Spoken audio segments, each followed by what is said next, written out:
साहित्य की प्रत्येक परीक्षा के लिए महत्वपूर्ण है। तो चलिए शुरू करते हैं वीडियो को।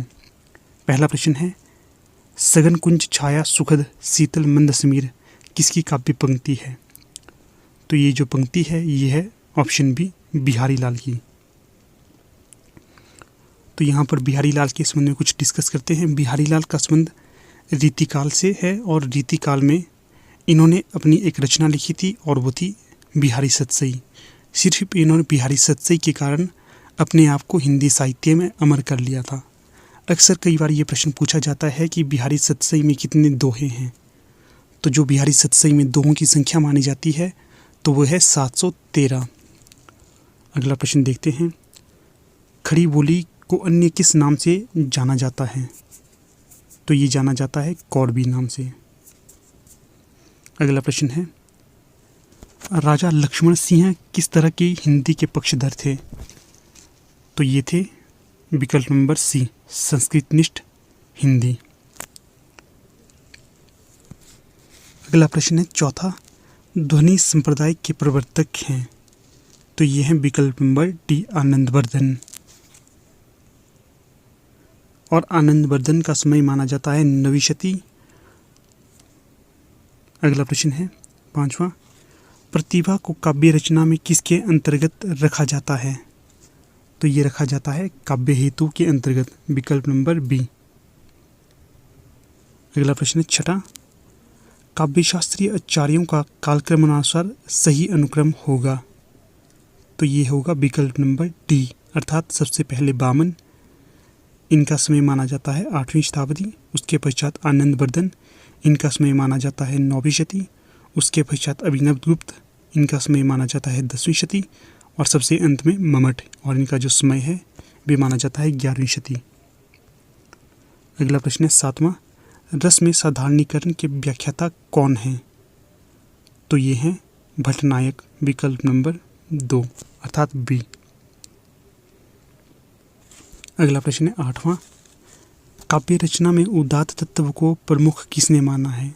तो ये माना है लॉन्जाइनस ने। तो लॉन्जाइनस जो थे ये थे पाश्चात्य काव्यशास्त्र के प्रमुख विद्वान। अगला प्रश्न है नौवां, निर्व्यक्तिकता का सिद्धांत किसने प्रतिपादित किया था? तो ये किया था विकल्प नंबर बी, टी.एस. इलियट ने। अगला प्रश्न है 10वां, हिंदी साहित्य के इतिहास ग्रंथ की रचना निम्नलिखित में से सबसे पहले किसने की थी? तो ये जो की थी विकल्प नंबर बी, शिव सिंह सेंगर ने। तो जो शिव सिंह सेंगर का ग्रंथ था वो था शिव सिंह सरोज। अगला प्रश्न 11वां, चंद बरदाई को हिंदी का प्रथम महाकवि किसने माना? तो ये माना था विकल्प नंबर ए, अर्थात रामचंद्र शुक्ल ने। जो रामचंद्र शुक्ल का इतिहास ग्रंथ है तो इसका नाम है हिंदी साहित्य का इतिहास, और इसका जो प्रकाशन वर्ष है तो वो है 1929। अगला प्रश्न है 12वां, मिश्र बंधुओं के अनुसार हिंदी का प्रथम गद्य लेखक है। तो ये है विकल्प नंबर बी, गोरखनाथ। अगला प्रश्न है 13वां, भला हुआ जो मारिया बिहिनी म्हारा कंतु पंक्ति की रचनाकार कौन है? तो ये है ऑप्शन बी, हेमचंद्र। अगला है, कविता कौमुदी के संग्रहकर्ता कौन है?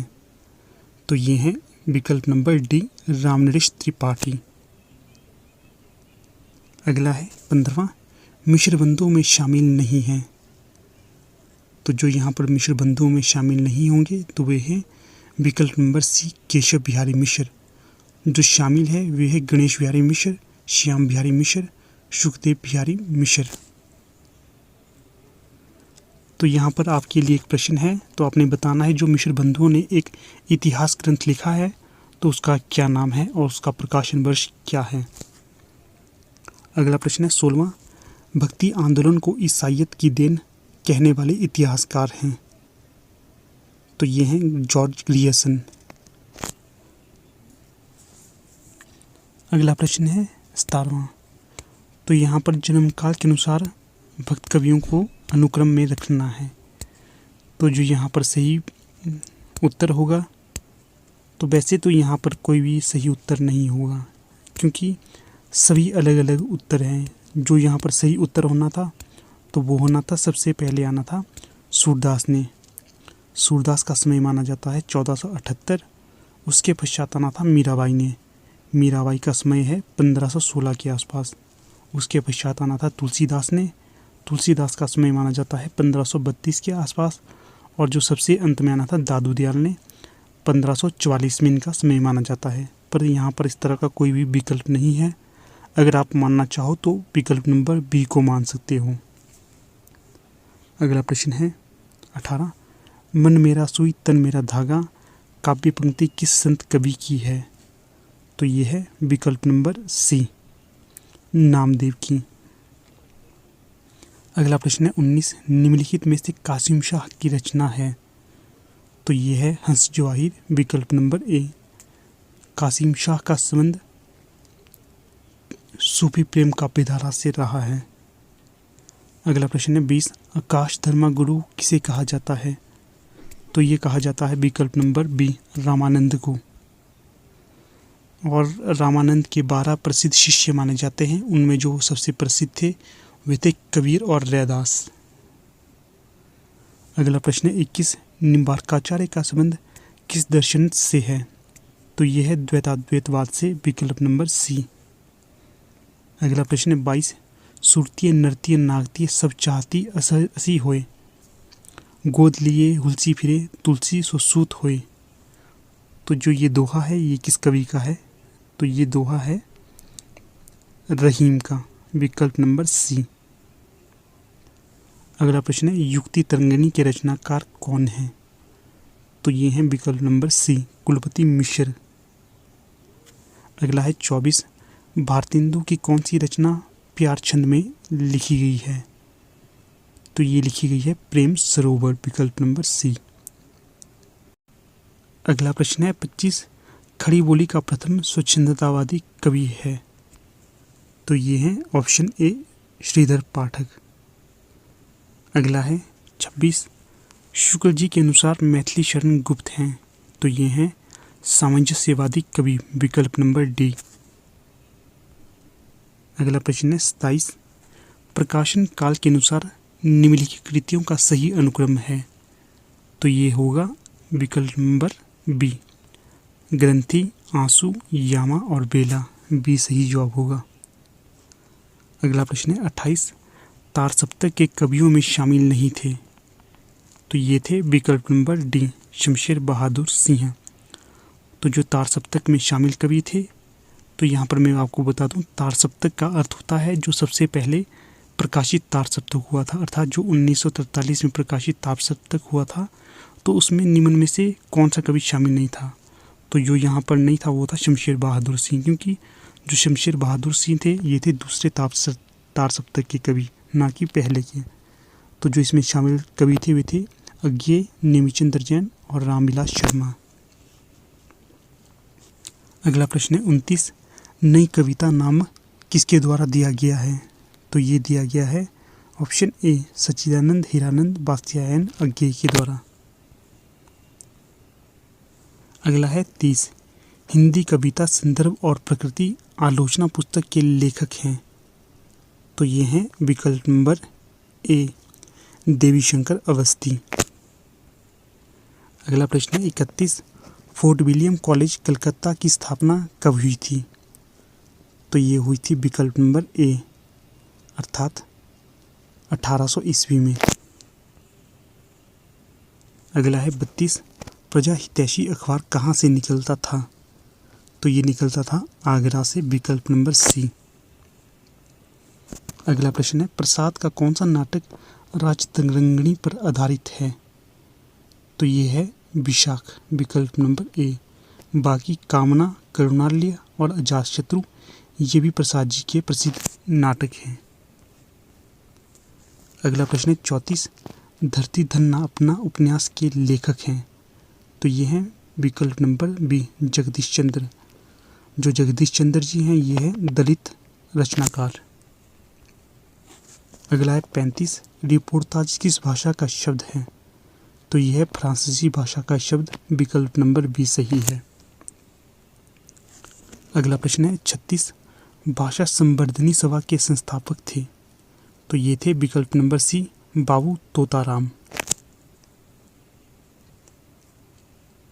अगला प्रश्न है, निम्नलिखित में से ज्ञानपीठ पुरस्कार सर्वप्रथम किसको मिला था? तो ये मिला था सुमित्रानंदन पंत को। अगला प्रश्न है 38, निम्नलिखित में से बंगाल के अकाल पर आधारित उपन्यास है? तो ये है विषाद मठ, विकल्प नंबर डी। अगला है 39, कहानी नई कहानी पुस्तक के लेखक हैं? तो ये है विकल्प नंबर सी, नामवर सिंह। अगला है 40, हिंदी में सानेट का प्रयोग सर्वप्रथम किसने किया? तो ये किया था विकल्प नंबर बी, त्रिलोचन शास्त्री ने। अगला है 41, प्रति परिकथा उपन्यास के लेखक हैं? तो ये हैं विकल्प नंबर बी, फणीश्वरनाथ रेणु। इन्हें आंचलिक उपन्यासकार के तौर पर भी जाना जाता है। अगला है 42, आस्था के चरण किसके निबंधों का संग्रह है? तो यह है विकल्प नंबर डी, डॉक्टर नगेंद्र। अगला है 43, हिंदी की प्रथम दलित आत्मकथा है? तो ये है शिकंजे का दर्द, विकल्प नंबर बी। तो दोस्तों एक बार प्रश्न को फिर से पढ़ते हैं। हिंदी की प्रथम दलित आत्मकथा है? तो जो यहाँ पर सही जवाब होगा वो होगा विकल्प नंबर 3, ना कि विकल्प नंबर बी। विकल्प नंबर 3 है अपने अपने पिंजरे, 43 का सी। अगला प्रश्न है 44, निम्नलिखित में से प्रेमचंद का जीवनीकार नहीं है? तो ये होगा विकल्प नंबर बी, हंसराज रहबर। बाकी अमृत राय, शिवरानी देवी, मदन गोपाल, ये तीनों प्रेमचंद के जीवनीकार हैं। इन्होंने मुंशी प्रेमचंद पर जीवनी लिखी हुई है। अगला प्रश्न है 45, जमीन पक रही है काव्य संकलन के रचनाकार हैं? तो ये हैं केदारनाथ सिंह। यहाँ पर दोस्तों आपको एक बात बता दूं, अक्सर यहाँ पर ऑप्शन में कई बार केदारनाथ अग्रवाल भी दिया जाता है, जिससे बच्चे कंफ्यूज हो जाते हैं और वे केदारनाथ अग्रवाल पर टिक लगा देते हैं। पर जो यहाँ पर सही जवाब होगा वो होगा केदारनाथ सिंह। अगला प्रश्न है 46, निम्नलिखित में से आत्मजयी के रचनाकार हैं? तो ये हैं कुंवर नारायण, विकल्प नंबर बी। अगला प्रश्न है 47, निराला की निम्नलिखित रचनाओं में से किस रचना को हिंदी का शोक गीत कहा जाता है? तो ये कहा जाता है सरोज स्मृति को। और सरोज स्मृति इन्होंने 1935 में लिखी थी और ये लिखी थी इन्होंने अपनी पुत्री की याद में, जिसकी अति छोटी सी आयु में मृत्यु हो गई थी, जिस कारण इन्हें ये गीत लिखना पड़ा था।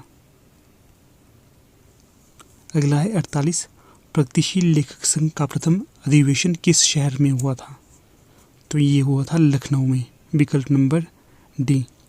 और इस प्रगतिशील लेखक संघ की जो अध्यक्षता की थी ये की थी मुंशी प्रेमचंद जी द्वारा।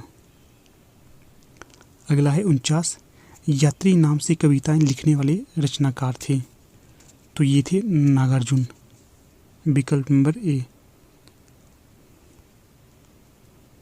आज का हमारा अंतिम प्रश्न है 50, स्वर्ग की झलक एकांकी के रचनाकार हैं? तो ये हैं उपेंद्र नाथ अश्क। तो ठीक है दोस्तों, तक आप उसके साथ नहीं जुड़े हैं तो जुड़िएगा और कोर्स को ज्वाइन करिए। वहाँ पर आपको बहुत ही कम चार्जेस देकर एक पूरा का पूरा पैक दिया जाता है आपकी आईटी टेक को क्रैक करने के लिए। तो चलिए शुरू करते हैं आज की वीडियो को। अगर जुड़ना चाहते हैं तो आप 8193121229 पर व्हाट्सएप करिए, आपको वहाँ पर सारी जानकारी दी जाएगी। चलिए शुरू करते हैं आज की वीडियो। देखिएगा प्रश्न पूछा गया है, सूची 1 को सूची 2 के साथ सम्मिलित करिए तथा सही विकल्प का चयन करिए। तो यहाँ पर एक तरफ पत्रिकाएं दी गई हैं और दूसरी तरफ संपादक, तो इनका हमने मिलान करना है। चलिए कर लेते हैं मिलान। देखिएगा जो धर्मयुग पत्रिका थी इसका जो संपादन कौन करते थे? धर्मवीर भारती। इसके पश्चात देखिएगा जो सरस्वती पत्रिका थी इसका संपादन किसके द्वारा किया जाता था? तो ये आपके महावीर प्रसाद द्विवेदी थी, इनके द्वारा करा जाता था।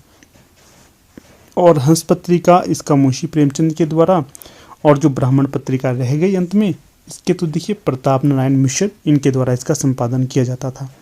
इस प्रकार से देखिए जो 50 है इसका जो सही विकल्प यहाँ पर हो जाएगा तो ये हो जाएगा आपका विकल्प बी, अर्थात ए का 4 हो गया, बी का 3 हो गया, सी का 2 हो गया और डी का 1। विकल्प बी है जो यहाँ पर सही हो जाएगा।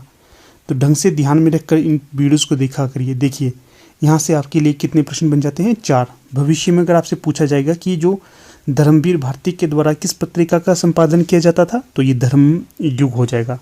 महावीर प्रसाद द्विवेदी के द्वारा किस पत्रिका का संपादन किया जाता था, सरस्वती हो गई। और जो हंस पत्रिका ये मुंशी प्रेमचंद से संबंधित हो गई, और जो ब्राह्मण पत्रिका ये प्रताप नारायण मिश्र से संबंधित हो गई। तो इस प्रकार से एक प्रश्न से 4 प्रश्न बन जाते हैं अगर आप वीडियो को ध्यान से देखते हैं तो।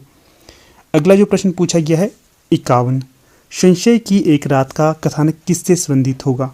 आपके समक्ष यहाँ पर 4 विकल्प दिए गए हैं, इनमें जो सही विकल्प यहाँ पर हो जाएगा तो ये हो जाएगा जो राम कथा है इससे संबंधित हो जाएगी संशय की एक रात। इसके पश्चात देखिए आगे बढ़ने से पहले आपको बता देता हूँ, अगर आप लोग PGT Hindi, LT TET, LT commission की तैयारी कर रहे हैं तो आपको तैयारी करने के लिए एक आधार होना चाहिए। आधार से तात्पर्य यह है कि अगर आप लोग इन सभी चीज़ों की तैयारी कर रहे हैं तो हिमाचल प्रदेश में अभी तक इनका पूरा का सिलेबस नहीं मिलता है कि अर्थात किस यूनिट से कितने प्रश्न बनते हैं। इसको सिलेबस प्राप्त करने के लिए या सिलेबस जानने के लिए आपको P/Q देखने पड़ते हैं, अर्थात प्रीवियस ईयर के क्वेश्चन पेपर। अगर आपके पास अभी तक ये उपलब्ध नहीं है तो आप इन्हें परचेज कर सकते हो। हमारी टीम के द्वारा बहुत ही कम चार्जेस के माध्यम से आपको ये अवेलेबल करवाए जाते हैं। अगर लेना चाहते हो तो यहाँ पर देखिए जो व्हाट्सएप नंबर दिया गया है 8193122129, यहाँ पर आप व्हाट्सएप करके इसकी जानकारी ले सकते हो।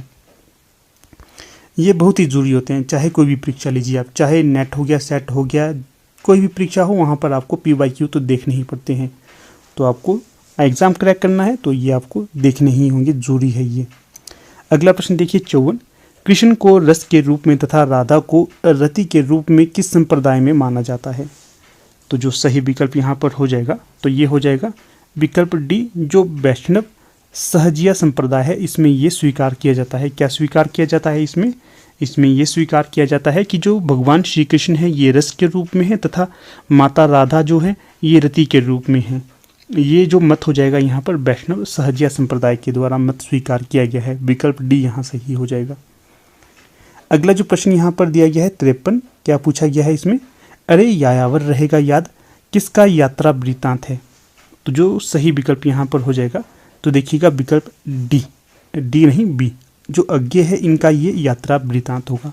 ध्यान रखना है, अरे यायावर रहेगा याद अज्ञे का यात्रा वृत्तांत है, विदा पूछी जाती है यात्रा वृत्तांत। इसके पश्चात अगला प्रश्न है यहाँ पर 52, इसमें क्या पूछा गया आपसे, गोसाई तुलसीदास द्वारा विरचित या रचित रचना कवितावली किस भाषा में लिखी गई थी। विकल्प में अवधी है, ब्रज है, मैथिली है या बुंदेली है। तो जो सही विकल्प यहाँ पर हो जाएगा तो ये हो जाएगा ब्रज भाषा में कवितावली को तुलसीदास के द्वारा रचा गया था।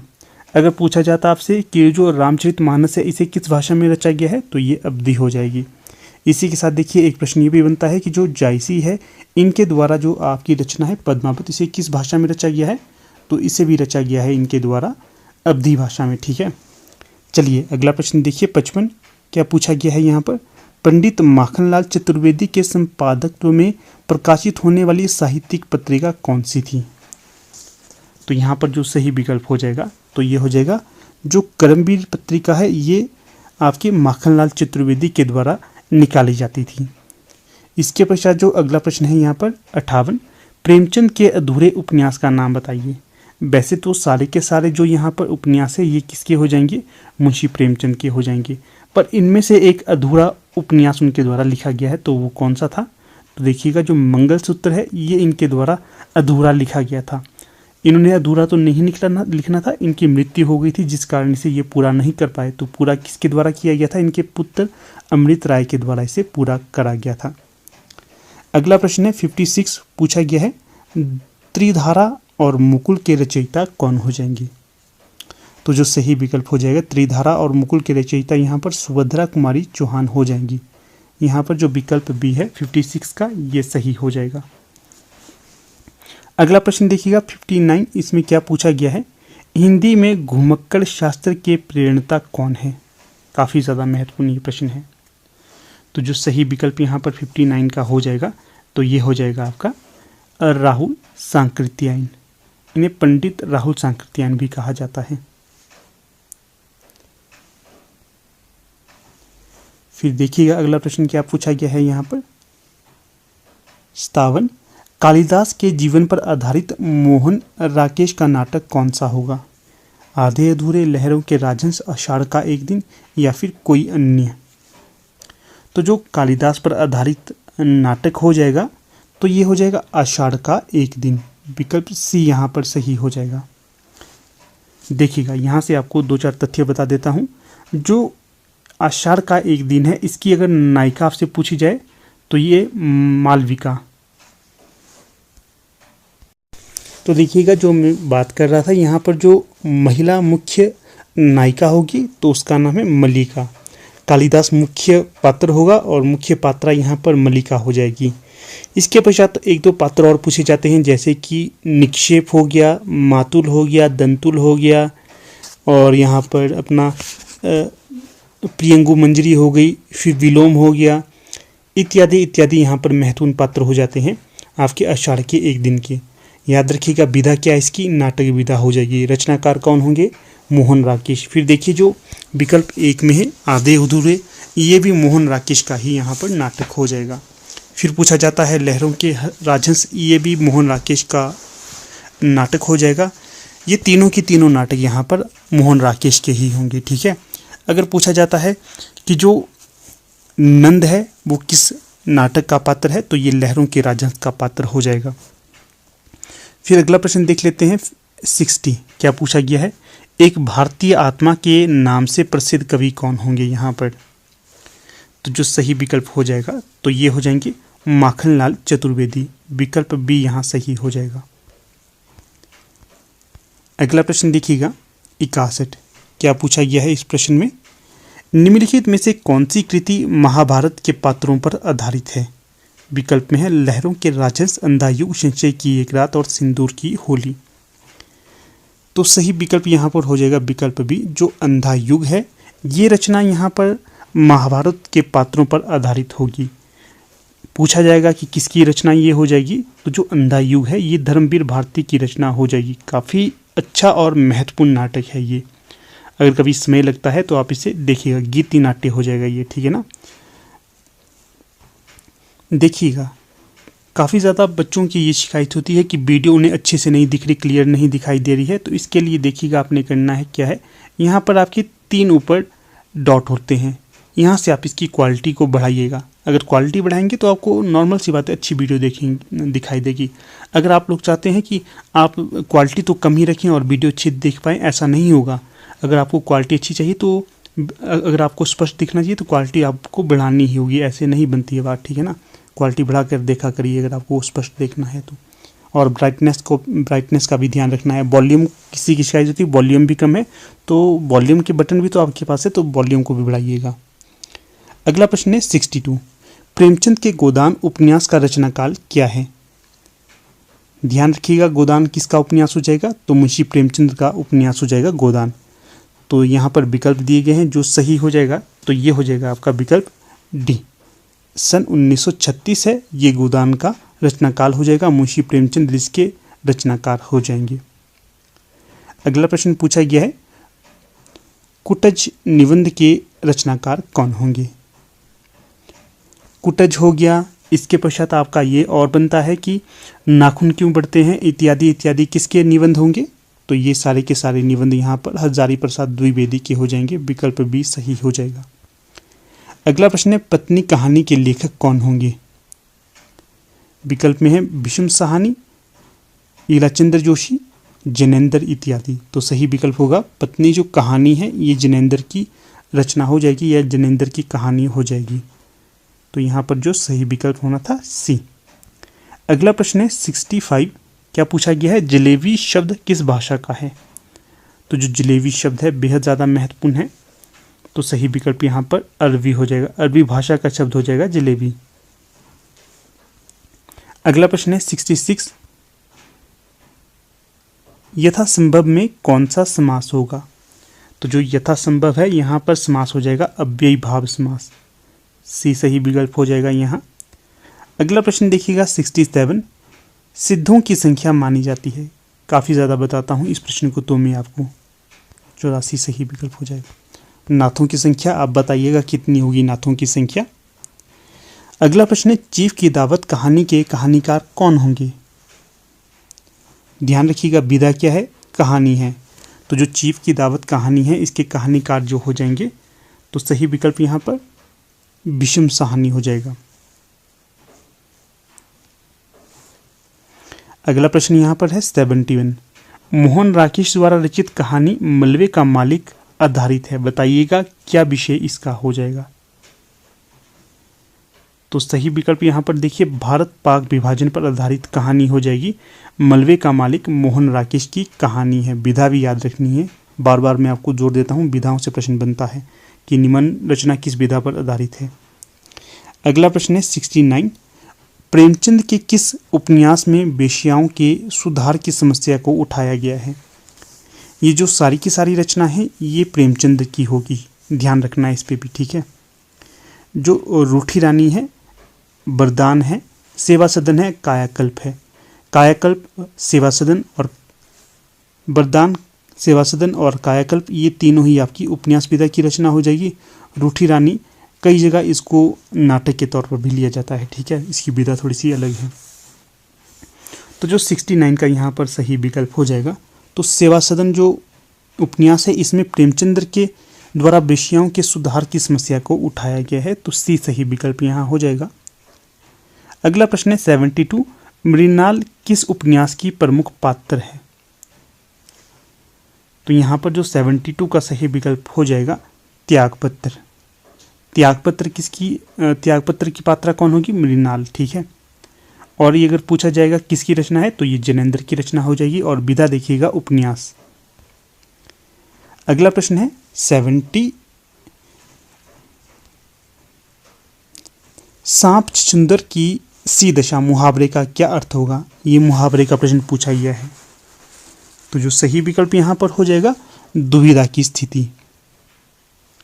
अगला प्रश्न देखिएगा 73, मैथिल कोकिल किस कवि को कहा जाता है? बेहद ज़्यादा महत्वपूर्ण प्रश्न है, ये भी काफ़ी ज़्यादा पूछा जाता है और काफ़ी ज़्यादा टाइम से आपको बताता हूं मैं। अगला प्रश्न है 74, तुलसीदास ने रामचरितमानस किस भाषा में लिखी थी? देखिए अभी ऊपर मैंने आपको इसका उत्तर बताया था, ठीक है, इस प्रश्न का उत्तर नहीं बताऊँ, चलिए बता देता हूँ, ऐसे ही क्या डाउट में रखना है। तो ये अवधी भाषा की रचना हो जाएगी। अगला प्रश्न है 77,